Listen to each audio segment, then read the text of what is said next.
The cruelest lies are the ones people enjoy believing. By the time I met Adrian Moretti, the city had already decided who he was. Every newspaper called him a monster. Every late-night talk show joked about him.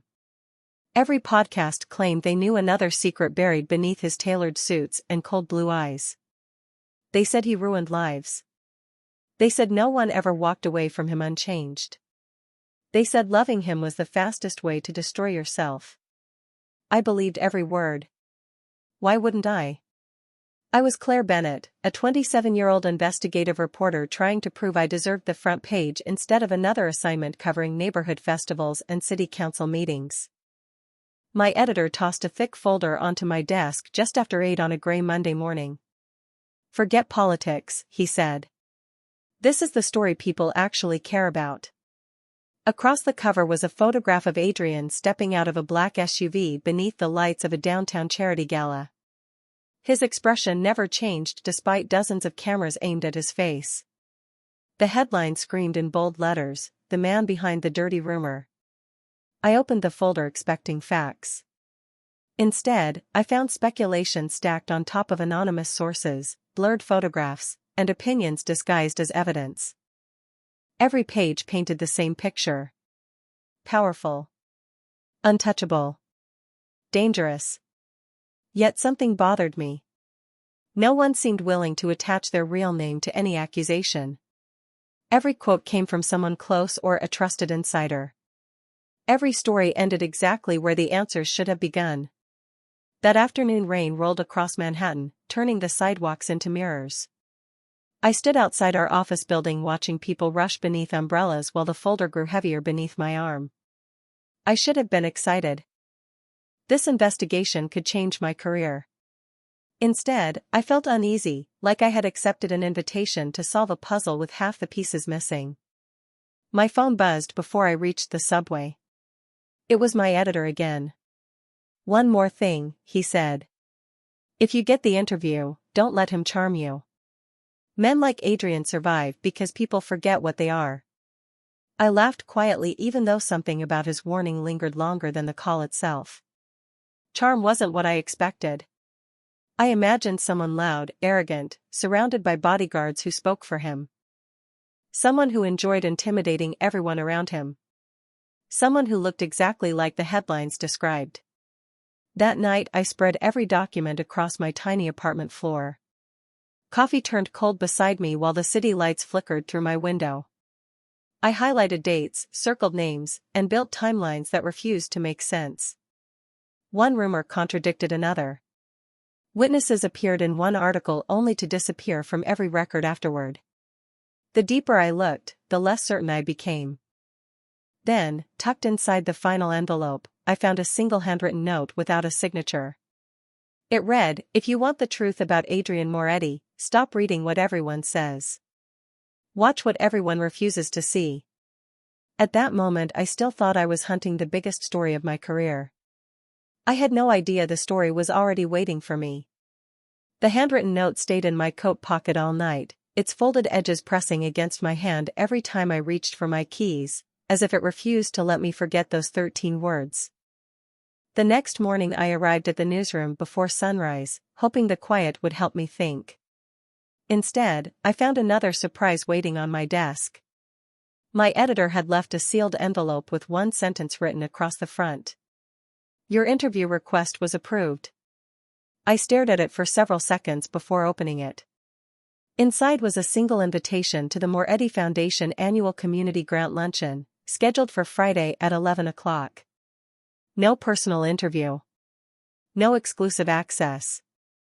Just an invitation to an event where Adrian Moretti would be speaking for less than 10 minutes before disappearing behind a wall of assistants and security.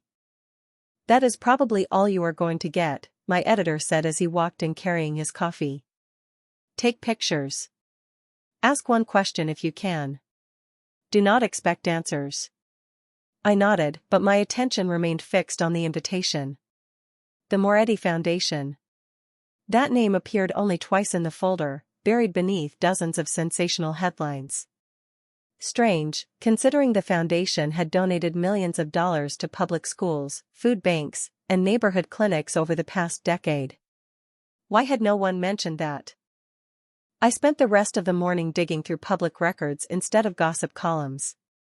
Every financial statement I found matched official filings. Every charity event listed real recipients. There were photographs of smiling families, renovated libraries, and scholarship ceremonies. Adrian never stood in the center of those pictures. Sometimes he was barely visible at the edge of the frame, almost as if he preferred someone else to receive the attention. That did not fit the image I had been handed. Around noon I visited one of the neighborhood centers funded by the foundation. The building was modest, its brick walls faded by years of harsh winters, but children laughed inside while volunteers unpacked fresh boxes of school supplies. I introduced myself to the director and casually mentioned the foundation. Her face softened immediately. "They never ask for publicity," she said while organizing notebooks on a shelf. "Every Christmas they send gifts. Every summer they pay for camp. We stopped trying to thank Mr. Moretti in person because he never comes for recognition." Her words echoed inside my head during the subway ride home. The train rattled beneath the city while strangers stared into glowing phone screens filled with the same headlines I had read 100 times. Monster. Criminal. Ruthless. Yet none of those words matched the quiet evidence piling up inside my notebook. Late that evening I organized everything across my apartment floor again. 2 columns slowly emerged. One held rumors repeated by thousands of voices. The other contained facts supported by documents and real people willing to sign their names. For the first time since accepting the assignment, the facts outweighed the rumors. I leaned back against my couch and unfolded the anonymous note once more. I finally understood what it meant. Everyone had been telling me where to look. No one had ever suggested I look where the truth actually lived. In 3 days I would see Adrian Moretti with my own eyes, and I promised myself that when that moment came, I would believe only what I witnessed, even if it forced me to question everything I thought I already knew. Friday arrived wrapped in cold autumn sunlight that reflected off the glass towers of Midtown until everything looked brighter than it felt. I reached the hotel nearly 40 minutes early, not because I was eager, but because I needed time to watch. The ballroom buzzed with quiet conversations, polished shoes crossing marble floors, and the soft clink of coffee cups resting on white linen tables. Executives greeted politicians. Charity directors embraced school principals. No one looked nervous except me. My press badge suddenly felt heavier around my neck than my camera bag. I found a seat near the back where I could observe without attracting attention. Every few minutes another guest whispered the same name. Adrian Moretti. Some spoke with admiration. Others lowered their voices as if saying his name too loudly might invite trouble. It reminded me of the headlines. Everyone seemed certain they knew him, yet every opinion sounded borrowed from someone else. At exactly 11 o'clock the conversations faded without anyone asking for silence. I looked toward the entrance expecting a dramatic arrival surrounded by security and flashing cameras. Instead, a single black sedan stopped outside the front doors. One man stepped out. Tall. Dark navy suit. No sunglasses despite the bright morning. No theatrical entrance.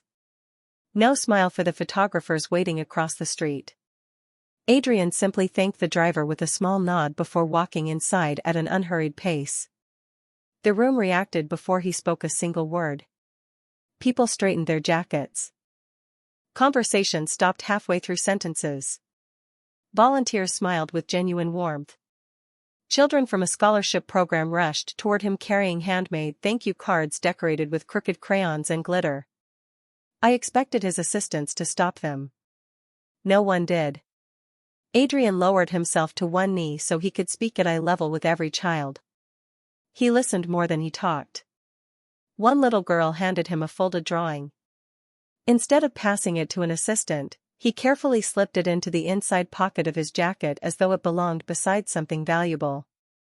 His expression never became overly emotional, but there was unmistakable kindness in the way he thanked each child individually. I found myself lowering my camera. None of this matched the man I had prepared to investigate. When the program finally began, Adrian stepped behind the podium without applause being requested. His voice surprised me. Calm. Measured. Almost quiet. He spoke about teachers, neighborhood clinics, and students who deserved opportunities regardless of where they were born. He never mentioned himself. He never listed donations or achievements. In less than 8 minutes he thanked every volunteer in the room before stepping away from the microphone. That was it. No dramatic speech. No demand for recognition. As people gathered around him afterward, I forced myself to move through the crowd before courage disappeared. My heart pounded louder with every step until I stood only a few feet away. Before I could introduce myself, Adrian turned as though he had already sensed someone approaching. Those pale blue eyes met mine for the first time. They were not cold. They were simply tired, carrying the weight of someone accustomed to being misunderstood. He glanced briefly at the notebook in my hand, then back at my face. "You are the reporter," he said quietly. It was not a question. My throat suddenly felt dry. "Yes," I answered. "Claire Bennett." He nodded once, almost thoughtfully. "Then I hope," he said with remarkable calm, "you came looking for answers instead of another rumor." For a moment neither of us spoke. The conversations around us faded into the background until all I could hear was the distant sound of silverware against porcelain and the quiet hum of the ballroom air conditioning. I had prepared dozens of difficult questions on the subway ride over. Every one of them disappeared the instant Adrian looked at me. There was no hostility in his expression. No impatience. Just the calm confidence of someone who had stopped fearing other people's opinions a long time ago. "Most people come looking for confirmation," he said. "Very few come looking for truth." I finally found my voice. Truth usually requires answers. A faint smile appeared for less than a second before disappearing again. "Sometimes," he replied, "it requires better questions." Before I could respond, an elderly woman approached him using a polished wooden cane. Her silver hair framed a warm face filled with genuine affection. "Mr. Moretti," she said softly, "the new reading room opened this morning. The children asked me to thank you." Adrian shook his head almost immediately. "Thank the teachers," he answered. "They are the reason it matters." The woman smiled as though she had heard that response many times before. After she walked away, I quickly searched my notebook. The reading room she mentioned had never appeared in any article I had collected. Neither had the renovation project. I asked Adrian if I could verify the donation. "Public records are available," he answered. "You do not need my permission to read them." Then another guest interrupted him, followed by another. A young father introduced his daughter, who proudly showed Adrian a certificate from a science competition. Adrian congratulated her, asking more questions about her project than about the award itself. Minutes passed, and I noticed something unusual. He remembered names. Teachers. Volunteers. Parents. Security guards. Even the woman collecting empty coffee cups received a sincere thank you before he stepped aside so she could pass. Nothing felt rehearsed. Nothing felt designed for publicity. I quietly lowered my notebook again. The image I had carried for weeks continued to crack in front of me. Eventually the crowd began to thin, and Adrian turned back toward me. "Did you find what you expected?" he asked. I hesitated. Honesty seemed like the only reasonable answer. "No," I admitted. "That is usually where real reporting begins." His words lingered longer than I expected. An assistant approached with a tablet, reminding him about another meeting across town. Adrian nodded once before looking back at me. "Miss Bennett. Claire is fine." He acknowledged that with another small nod. "Claire. Before you publish anything about me, promise yourself one thing." I waited. "If someone tells you who I am, ask them how they know. If they cannot answer that question without repeating another rumor, keep looking." He extended a business card instead of a handshake. There was only his name, a phone number, and an email address. No impressive title. No company logo. Just Adrian Moretti. "If you discover something that does not make sense," he said, "call me before you print it." I slipped the card into my notebook, uncertain why such a simple gesture unsettled me more than any accusation I had ever read. As he walked toward the exit, I noticed the little girl's crayon drawing still tucked carefully inside his jacket pocket. He had carried it with the same care someone might reserve for a priceless photograph. Standing alone in the nearly empty ballroom, I realized the first real contradiction in my investigation was not hidden inside a document. It had been standing right in front of me all along. The following week became an exercise in unlearning everything I thought I knew. Instead of chasing anonymous quotes, I started following paper trails, public records, and ordinary people whose names actually appeared beside their stories. Every morning I expected to uncover the scandal everyone insisted existed. Every evening I returned home carrying another piece of evidence that pointed in the opposite direction. The first stop was a small pediatric clinic in Queens. The building looked older than most of the surrounding stores, its brick walls weathered by decades of New York winters, yet inside the waiting room children laughed while volunteers organized books on colorful shelves. The clinic director recognized Adrian's name before I even finished asking my question. Her face brightened with quiet gratitude. "3 years ago we almost closed," she told me while walking me through the hallway. "Insurance reimbursements were delayed. Donations disappeared. We were preparing to shut our doors. Then someone paid every outstanding bill without asking for a press conference or even a plaque." She pointed toward a framed certificate hanging near the reception desk. It thanked the Moretti Foundation, but there was no photograph, no ribbon-cutting ceremony, no oversized check displayed for cameras. "Did Mr. Moretti ever visit?" I asked. She smiled. "Only once. He came after hours because he did not want to interrupt the children." I wrote every word into my notebook before driving across the city to a neighborhood library I had never visited before. The librarian led me into a bright reading room filled with teenagers studying for college entrance exams. New computers lined one wall beside shelves of freshly donated books. "Most people think wealthy donors want their names on everything," she said while watching students work quietly. "He asked us not to put his name anywhere children would notice. He said the room belonged to them, not to him." By sunset my notebook was nearly full. Teachers. Nurses. Volunteers. Community organizers. None of them described Adrian as perfect. They admitted he was private. Serious. Difficult to read. But every one of them spoke about promises he quietly kept long after reporters stopped paying attention. That evening I spread another collection of notes across my apartment floor. This time I noticed something else. Every positive story came from someone willing to identify themselves publicly. Every damaging accusation still traced back to unnamed sources repeating information they had heard from someone else. The contrast was impossible to ignore. My phone buzzed just after 9. It was my editor. "Tell me you found something interesting," he said.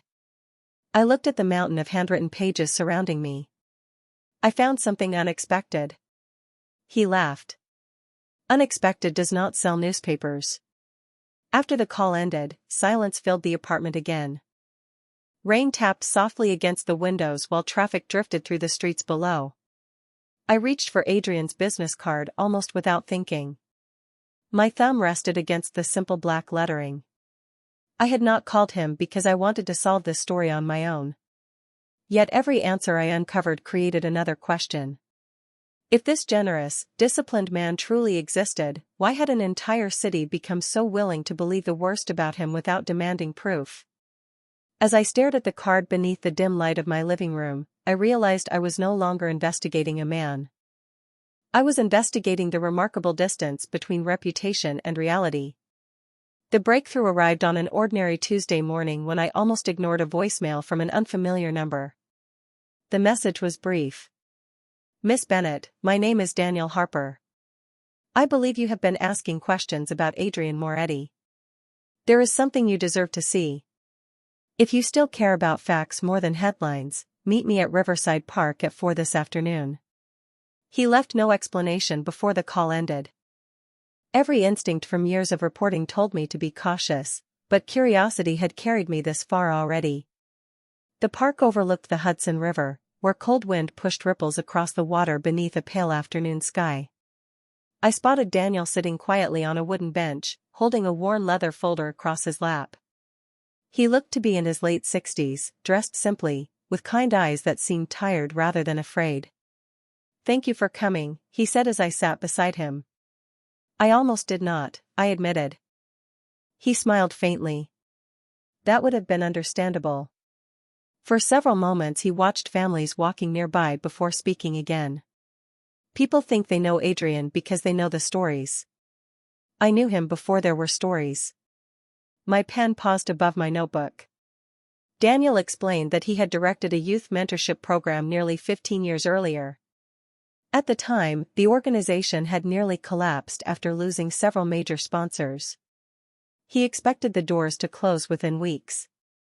Then an anonymous donation arrived that covered every expense for the next 2 years. "I spent months trying to learn who helped us," he said. "Eventually I discovered the money came through a private trust connected to Adrian." I looked up. "Why was it anonymous?" Daniel gave a soft laugh. "Because he insisted on it. He said children should never feel like they owed gratitude to someone they had never met." He opened the leather folder and carefully handed me copies of old financial records, letters, and receipts. Every document matched official filings I had already collected. Nothing appeared altered. Nothing felt staged. Then Daniel reached the final page. It was a handwritten letter addressed to him years earlier. Adrian thanked the staff for protecting children who needed stability and ended with a single sentence that caught me completely off guard. "Please never tell them where the funding came from. Let them believe kindness still exists without expecting anything in return." I read those words twice before closing the folder. They did not sound like the voice of a man obsessed with power or recognition. They sounded like someone determined to remain invisible. "Why are you telling me now?" I finally asked. Daniel looked toward the river before answering. "Because the world has repeated the same rumors for years, and good people stayed silent, believing someone else would speak. Silence has a cost." His words stayed with me long after we shook hands and went our separate ways. That evening I returned to my apartment carrying more evidence than ever before, yet I felt less certain than when I had begun. Every verified fact continued to reveal a man whose actions contradicted his reputation. Every rumor became weaker the closer I examined it. As I pinned another document onto the growing board above my desk, I noticed something I should have seen much earlier. Every anonymous accusation had started during the exact same year that Adrian quietly expanded his charitable foundation across the city. It could have been coincidence. Or it could have been the first real clue that someone had worked very hard to make sure the truth would never be the story people remembered. For the first time since this investigation began, I stopped asking whether Adrian Moretti was guilty of the things people claimed. Instead, I started asking who benefited from making sure everyone believed those claims forever. It was a completely different question, and it led me somewhere I had never expected. The pattern became impossible to ignore. Every anonymous accusation, every sensational headline, every dramatic television segment had appeared within months of a major community project funded by the Moretti Foundation. Whenever a school reopened, another rumor surfaced. Whenever a neighborhood clinic expanded, another scandal conveniently dominated the news cycle. Coincidence stopped feeling like a reasonable explanation. I spent 3 straight days inside the city archives reviewing old newspapers, corporate records, and public filings. The fluorescent lights above my desk buzzed softly while page after page revealed something remarkably consistent. The facts never changed. Only the stories surrounding them did. Late Thursday afternoon I finally decided to use the business card Adrian had given me. I stared at his number for several minutes before pressing the call button. He answered after the second ring. Adrian speaking. His voice sounded exactly as calm as I remembered. It is Claire Bennett. There was a brief silence before he replied. I wondered when you would call. I looked around the nearly empty archive room. I think someone has been rewriting your story for years. Another quiet pause followed. That realization usually takes people much longer. His answer surprised me. You already know. Knowing something and proving it are very different. I closed my notebook. Then help me understand. He did not answer immediately. Instead, I heard what sounded like a car door closing somewhere on his end of the line. Meet me tomorrow morning, he finally said. 8 o'clock. St. Catherine Community Garden on West 87th Street. Why there? I asked. Because it is easier to understand people when they are doing ordinary things. Before I could ask another question, he added one sentence that stayed with me all night. Bring your questions, Claire. Leave everyone else's opinions at home. The following morning the air carried the crisp smell of fallen leaves after an overnight rain. Volunteers filled the small community garden with wheelbarrows, watering cans, and trays of seedlings waiting to be planted before winter arrived. There were no television cameras. No reporters. No photographers. Adrian stood near an elderly volunteer, patiently helping her carry bags of soil toward a flower bed. His suit had been replaced by dark jeans, a simple navy sweater, and work gloves covered with fresh dirt. He looked completely different from the polished figure I had first met inside the hotel ballroom, yet somehow even more authentic. He greeted every volunteer by name before walking over to me. Good morning, Claire. His smile was small but genuine. You came. You gave me a reason to. He looked around the garden where children laughed while planting flowers beside retired teachers and neighborhood families. People spend so much time talking about me, he said quietly. They rarely notice where I actually spend my mornings.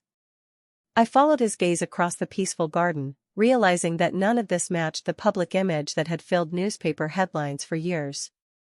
Standing there beneath the soft autumn sunlight, surrounded by ordinary people who clearly trusted him without hesitation, I felt another certainty settle inside me.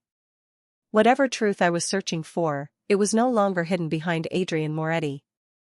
It was hidden behind the people who had spent years making sure no one ever looked beyond the rumors. The morning passed without the urgency I had expected. Nobody whispered when Adrian walked through the garden. Nobody treated him like the frightening figure I had seen described in countless headlines. Parents greeted him with warm smiles. Volunteers handed him gardening tools without ceremony. Children raced toward him with muddy shoes and endless questions about the vegetables they had planted. He answered every one of them with remarkable patience, never checking his watch, never looking distracted. I found myself observing instead of interviewing. It was impossible not to. Every interaction revealed another contradiction. Around noon we carried empty watering cans toward a wooden shed at the edge of the garden. The city traffic sounded distant behind rows of maple trees whose orange leaves drifted quietly onto the pathways. Adrian placed the last watering can onto a shelf before turning toward me. You have been studying people all morning instead of asking questions, he said. I smiled despite myself. People usually tell the truth when they forget someone is watching. He nodded once. That is why I invited you here. Before I could respond, an elderly man slowly approached using a walker. His face lit up the moment he recognized Adrian. You remembered, he said. Adrian stepped forward immediately and gently steadied the gate so the man could pass more easily. I said I would, he replied. The two men spoke quietly for several minutes while I respectfully remained a short distance away. When the conversation ended, the older man squeezed Adrian's shoulder with unmistakable gratitude before leaving the garden. I looked at Adrian with obvious curiosity. Who was he? Adrian watched the man disappear down the sidewalk before answering. A retired firefighter. He paused. His wife passed away several years ago. He volunteers here because she loved this place. There was something in the way he said it that felt deeply personal. You help him because of that? Adrian shook his head gently. No. I help because someone once taught me that grief becomes lighter when people do not have to carry it alone. His words settled over us with the quiet weight of lived experience. I realized he had not spoken like someone quoting a philosophy. He had spoken like someone remembering it. As the afternoon drew to a close, volunteers gathered for coffee beneath a covered pavilion. Laughter drifted through the crisp autumn air while homemade cookies disappeared from paper plates. I noticed Adrian quietly slip away from the group. Curious, I followed at a respectful distance until he stopped beside a small bronze bench tucked beneath an old oak tree overlooking the garden. Resting on the bench was a simple bouquet of fresh white lilies. There was no ceremony. No audience. Adrian stood silently for nearly a full minute before placing one hand gently against the back of the bench. From where I stood, I could barely read the small engraved plaque. It simply said, "In loving memory of Eleanor Harper." She believed every life deserved another chance. Adrian closed his eyes briefly before stepping back. He never noticed me standing several yards away. When he finally turned, his expression carried the same quiet composure as always, but there was unmistakable sadness behind his eyes. Neither of us mentioned what I had witnessed. We walked back toward the garden entrance in comfortable silence until he finally spoke. Some promises, he said softly, are worth keeping even after the person who asked for them is gone. At that moment I understood something I had completely missed before. Whatever burden Adrian had been carrying all these years, it had never been about protecting his reputation. It had always been about protecting someone else's memory. I could not stop thinking about the name engraved beneath the bronze bench. Eleanor Harper. The same last name as Daniel Harper. That connection stayed with me throughout the weekend until I finally called him again on Monday morning. He agreed to meet at the small diner where we had first discussed Adrian. Rain tapped softly against the front windows while the smell of fresh coffee filled the quiet room. Daniel looked at me for several seconds before I even asked the question. You saw the memorial, he said gently. I nodded. Who was Eleanor? He wrapped both hands around his coffee mug before answering. She was my wife. His voice carried sadness, but also peace, as though time had softened the sharpest edges of grief. She spent 30 years teaching children who everyone else had already given up on. Adrian met her during one of our community programs when he was much younger. She believed every person deserved the chance to become better than the worst thing others believed about them. I listened without interrupting. Daniel reached into his worn leather briefcase and carefully placed an old photograph on the table. It showed Eleanor standing beside a much younger Adrian at the opening of a neighborhood learning center. They were both smiling, surrounded by children holding colorful books. There were no expensive suits. No bodyguards. Just ordinary people celebrating something meaningful. She became like family to him, Daniel continued. Not by blood. By trust. I looked closer at the photograph. Adrian appeared almost unrecognizable. Younger. Lighter. His smile reached his eyes in a way I had never seen before. What happened? I asked quietly. Daniel sighed. When Eleanor became seriously ill, Adrian visited every week. He promised her he would continue supporting the programs she loved. She made him promise something else too. Daniel paused before meeting my eyes again. She asked him to protect the people working beside her from public attention. She believed community work should never become a stage for personal fame. Suddenly dozens of unanswered questions began fitting together. Anonymous donations. Quiet projects. Hidden generosity. Everything followed the promise Adrian had made years earlier. Then why did the rumors begin? I asked. Daniel looked down at the table for several long seconds. Because around that same time someone else wanted Adrian's influence to disappear. While he stayed silent to honor Eleanor's wishes, others filled that silence with stories that were easier for people to believe. My heart sank.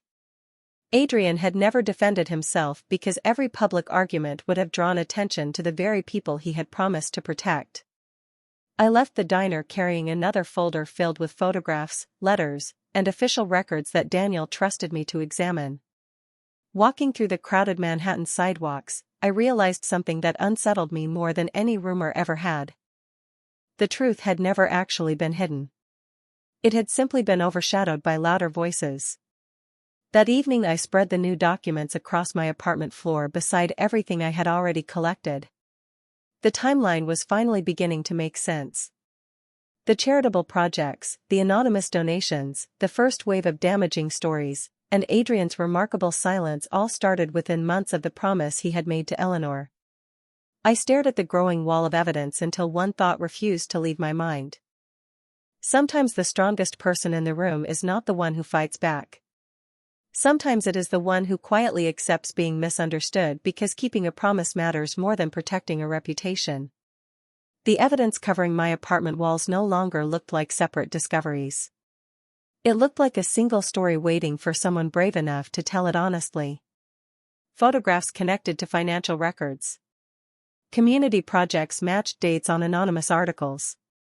Letters from teachers lined up perfectly beside public filings.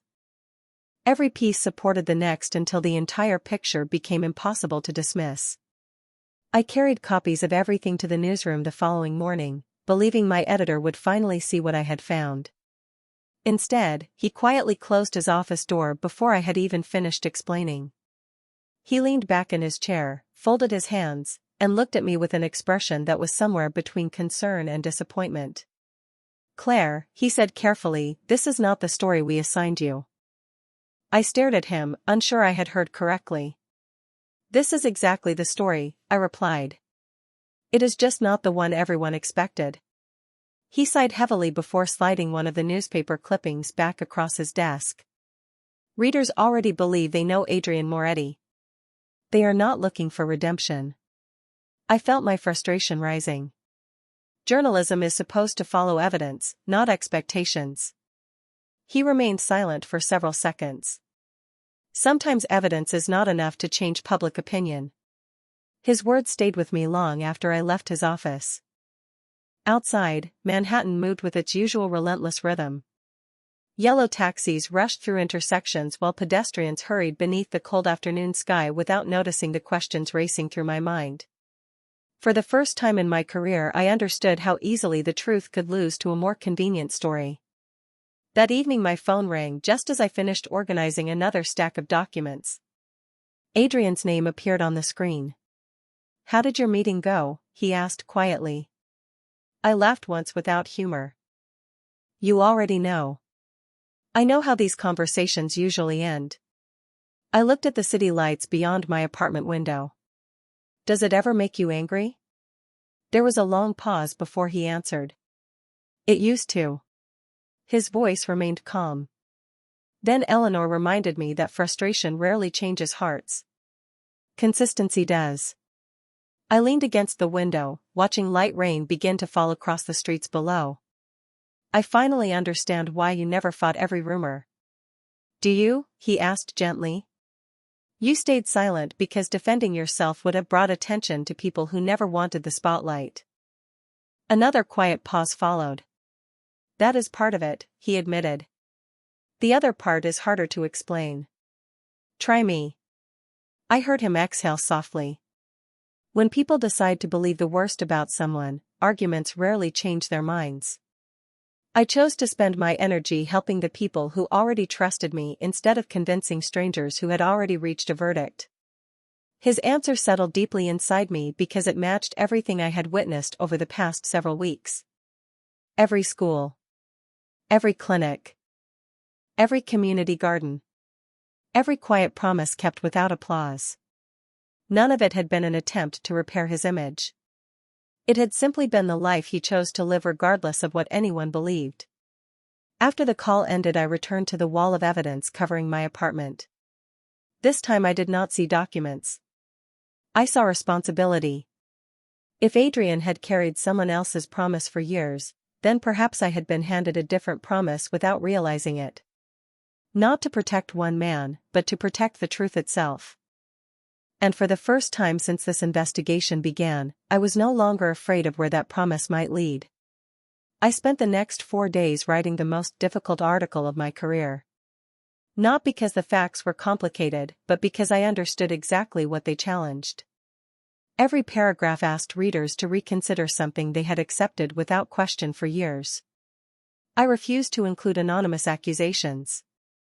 Every statement pointed back to a document, a financial record, a signed letter, or a real person willing to stand behind their own name.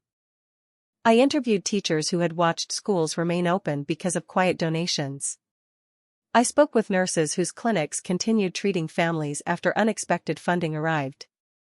I visited community centers where volunteers remembered Adrian not for speeches, but for showing up before sunrise to carry tables, stack chairs, and leave before photographers appeared.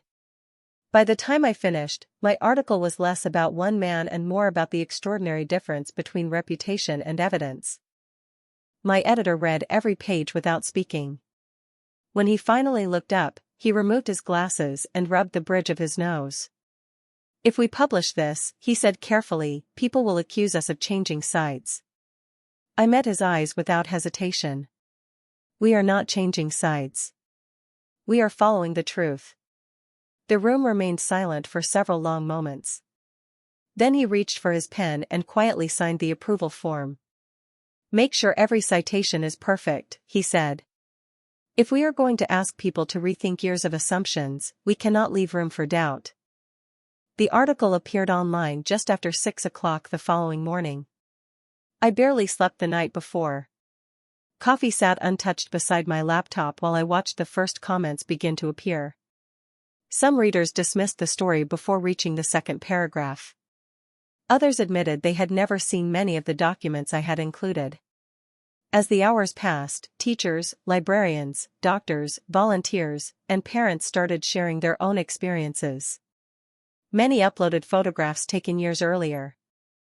Others posted letters they had quietly kept inside desk drawers or family albums. Piece by piece, voices that had remained silent for years finally stepped forward together. The story spread far beyond our newspaper. Local television stations invited community leaders to discuss the article. Radio hosts began asking why anonymous rumors had received more attention than verified public records. For the first time since beginning this investigation, I felt the balance slowly shifting. Not because everyone suddenly agreed, but because people had finally started asking better questions. That afternoon I received a short text message from Adrian. It contained only one sentence. "Thank you for letting the facts speak louder than the rumors." I stared at the screen for several seconds before replying. The facts were always there. His response arrived almost immediately. Yes. They simply needed someone willing to notice them. Later that evening I walked past the neighborhood library I had visited weeks earlier. Through the front windows I saw children reading beneath warm lights while volunteers helped them finish homework. Their laughter drifted softly into the cool evening air. None of them knew their reading room had become part of a much larger story. None of them cared who had funded the shelves or repaired the walls. They simply enjoyed a place where they felt safe, welcomed, and encouraged to dream. Standing there beneath the fading sunset, I realized that perhaps this had always been Adrian's greatest victory. Not changing the world's opinion of him, but quietly improving the world anyway, even when almost no one was willing to believe the man behind the kindness. The city felt quieter in the weeks that followed, although I knew it was not the streets that had changed. It was the conversations happening inside them. People no longer repeated rumors with the same certainty. They paused. They questioned. They searched for facts before reaching conclusions. Watching that slow shift was more satisfying than seeing my name beneath a successful article. One crisp Saturday morning I received another short message from Adrian asking if I had time for coffee. There was no expensive restaurant, no private office, only a small neighborhood cafe tucked between a bookstore and a florist on the Upper West Side. The place smelled of fresh pastries and roasted coffee beans, and sunlight poured through wide front windows onto worn wooden tables polished by years of quiet conversations. Adrian was already there when I arrived, reading a paperback novel instead of checking his phone. He stood as I approached, offering the same calm smile I had come to recognize over the past several weeks. "You look less exhausted," he said. I laughed softly. "So do you." We ordered coffee and sat near the window while people hurried past carrying grocery bags and umbrellas beneath a cloudy autumn sky. For several minutes neither of us mentioned the article. We talked about the community garden, the children at the library, and Daniel Harper, who had recently organized another reading program in Eleanor's memory. Everything felt surprisingly ordinary. Finally, I looked across the table and asked the question that had been waiting inside me since the beginning. If you knew the truth would eventually matter, why did you never try harder to clear your name? Adrian wrapped both hands around his coffee cup before answering. His gaze remained on the steam rising gently between us. Because clearing my name was never the promise I made. He looked up at me with the same steady blue eyes that had first challenged everything I believed. Eleanor asked me to protect the people doing the work, not the person paying for it. If I had spent years arguing with every headline, every interview would have become about me. Every camera would have followed me instead of the teachers, volunteers, and children she wanted the world to notice. His answer settled quietly between us. "Did it ever hurt?" I asked. A thoughtful smile crossed his face. "Of course it did. I am still human." He paused before continuing. "But pain eventually becomes easier to carry when you know why you accepted it in the first place." I lowered my eyes to the table, realizing how many nights I had spent trying to understand a man who had never been trying to defend himself. He had simply chosen purpose over pride. "I owe you an apology," I said softly. "When we first met, I believed every story." Adrian gently shook his head. "You believed what almost everyone believed.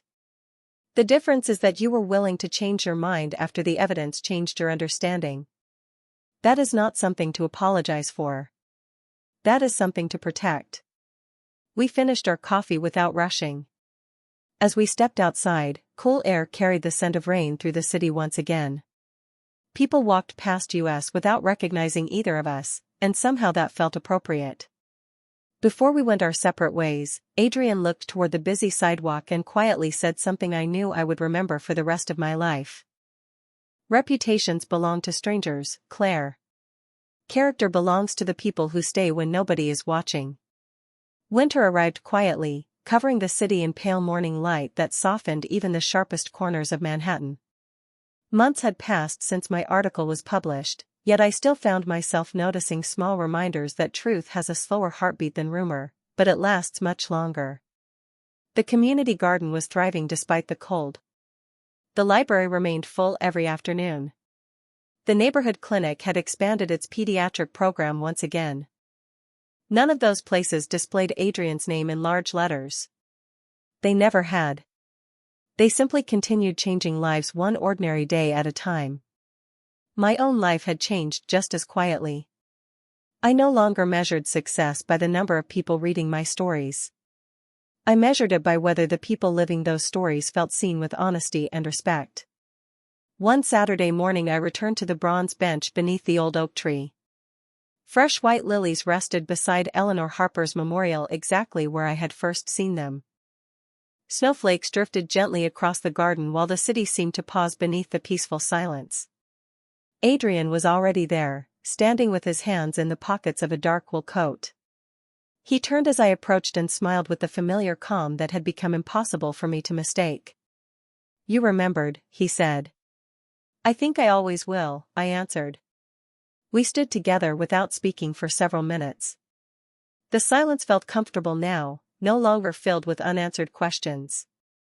Finally I looked toward the engraved plaque and quietly asked, "Do you think Eleanor would have been happy knowing the truth finally reached people?" Adrian considered the question before replying. "I think she would have been happier knowing the children never stopped receiving what they needed while everyone else argued about things that did not matter." That answer made me smile because it sounded exactly like the woman I had come to know through photographs, letters, and the memories of people who loved her. As we began walking through the snow-covered pathways, I realized something else had quietly changed. The fear I once carried whenever I heard Adrian's name had disappeared completely. In its place was deep respect for someone who had chosen kindness over recognition, patience over pride, and purpose over reputation. We reached the garden gate where our paths would separate once again. I thanked him for trusting me with a story that so many others had ignored. Adrian shook his head gently. You earned that trust yourself. He hesitated before adding one final thought.